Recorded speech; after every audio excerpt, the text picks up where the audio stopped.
ফ্যাসিবাদের আমলে যে অঘটনটা ঘটেছিল, বিশেষ করে আমরা মুসলমান দাড়ি টুপি থাকলেই তাকে জঙ্গি জামাত ট্যাগ দেওয়ার চেষ্টা করেছি। আমি চাকরি চলে যাওয়ার পরে আমি ভ্যান চালানো হয়েছে আমাকে। আমি রাজমিস্ত্রির জুগাড়ে দিয়ে জীবনযাপন করতেছি এবং চাকরি চলে যাওয়ার পরে আমি মানবতার জীবনযাপন করেছি।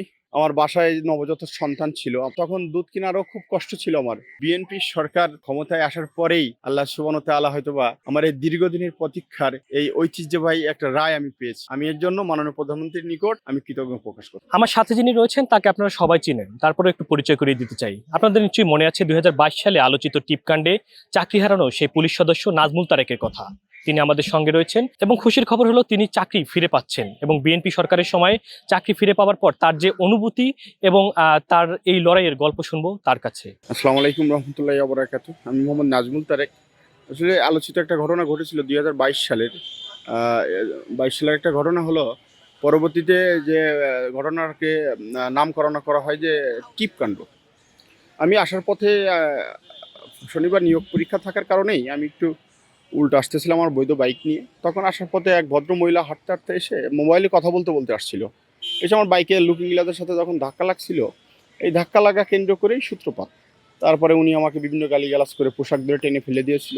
তারপর আমি ওই জায়গা থেকে পড়ে যাওয়ার পরে আমার বাইক নিয়ে আমি চলে এসে আমি ঘটনাস্থল থেকে এসে আমি আমার কর্মস্থলে যোগদান করে আমি ডিউটি করি। তার 3-4 দিন পরে জানতে পারি যে তেজগাঁ কলেজের শিক্ষক লতা সমদ্দার উনি একটা সাধারণ ডায়েরি, অনেকে এইভাবে দেখি যে অভিযোগ বা মামলা না, একটা সাধারণ ডায়েরি করেছিল।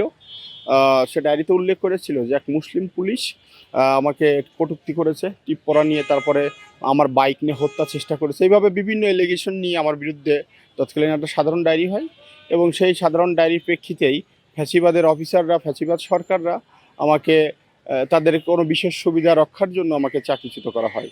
দীর্ঘদিন এই চাকরি ফেরতের পরে আমি বারবার তখন বলে আসছি যে এই চাকরিটা সম্পূর্ণ অবৈধভাবে, এবং এই চাকরিটা দেখেন তদন্ত রিপোর্ট দিয়েছিল রহিম আক্তার লাখি। উনি ওনার তৎকালীন ফ্যাসিবাদ সরকারের আজ্ঞাবহর হয়ে সরকারের এজেন্ডা বাস্তবায়নের চেষ্টা করেছিল। দিন শেষে আমি বারবার বলেছি যে আমি নির্দোষ, আমি ষড়যন্ত্রের শিকার। আল্লাহ সুবহানাহু ওয়া তাআলা এই মাননীয় প্রধানমন্ত্রী তারেক রহমান এই নতুন গভর্নমেন্ট মানে গভর্নমেন্ট আসার পরবর্তীতে বিচার ও বিভাগকে স্বাধীন হওয়ার প্রেক্ষিতেই আজকে আমি বিজ্ঞ আদালতের মাধ্যমে আমি আমার এই যে চাকরি ফেরতের যে একটা আদেশ বিজ্ঞ আদালত দিয়েছে, তা আমি মনে করি যে এটার সম্পূর্ণ ক্রেডিট মাননীয় সরকার প্রধানমন্ত্রী জনাব তারেক রহমান। উনি মানবিক প্রধানমন্ত্রী এবং ওনার ক্ষমতায় আসার পরেই আছে বিচার বিভাগ স্বাধীনভাবে কাজ করতে পারতেছে। এর জলজন্ত উদাহরণ আমি। জীবন অবাক না করলে কে করবে? 28% মিল্ক ফ্যাটের অবাক করার সাথে ফ্রেশ মিল্ক পাউডার। জীবন অবাক করুক প্রতিদিন। আসলে পুলিশ একটা বিশাল একটা ঐতিহ্যবাহী একটা রায় হয়েছে, পূর্ণ বহলের একটা আদেশ দিয়েছে। তার মানে ফ্যাসিবাদের আমলে যে মিথ্যা প্রপাকাণ্ড, এটা প্রমাণ হলো। এই রায়ের মাধ্যমে শুধু আমি না, আমার রাসূল সাল্লাল্লাহু আলাইহি ওয়াসাল্লামের সুন্নতের একটা বিশাল বিজয় হয়েছে। কারণ দাড়ি টুপি থাকলেই যে তাকে ট্যাগ দেওয়ার চেষ্টা, এইটার বিশাল একটা বিজয়। এবং হ্যাঁ, আমি বিএনপি সরকারের মাননীয় প্রধানমন্ত্রী তারেক রহমান স্যারকে অভিনন্দন জানাতে চাই এবং এই রায়টা পাওয়ার মাধ্যমে আমি তাকে আসলে ব্যক্তিগতভাবে তার প্রতি আমি কৃতজ্ঞ থাকতেছি। আসলে মূলত এই চাকরি চলে যাওয়ার পরে আমি মানবতার জীবনযাপন করেছি। আমি এমনও হয়েছে যে আমার বাসায় কিছু আল্লাহ সুবহানাহু ওয়া তাআলার কিছু বান্দা ভাই আমার বাসায় নবজাত সন্তান ছিল। আপনারা জানেন যে আমি প্রেস ক্লাবে অবস্থান কর্মসূচি করছিলাম। আমার বাচ্চাটার বয়স ছিল 1 মাস। তা তখন দুধ কেনারও খুব কষ্ট ছিল আমার। এমনও ভাই গেছে যারা অনলাইনে দুধের অর্ডার দিয়ে আমার বাসার ঠিকানায় পাঠাইছে। আল্লাহ সুবহানাহু ওয়া তাআলা তাদের ভিতর দিয়েই এগুলো করাইছে। এইভাবে অনেকেই আমাকে সহযোগিতা করছে। আমি চাকরি চলে যাওয়ার পরে আমি ভ্যান চালানো হয়েছে আমাকে। আমি রাজমিস্ত্রির জুগাড়ে দিয়ে জীবনযাপন করতেছি এবং আমি পুলিশে ড্রাইভিং পেশায় ছিলাম।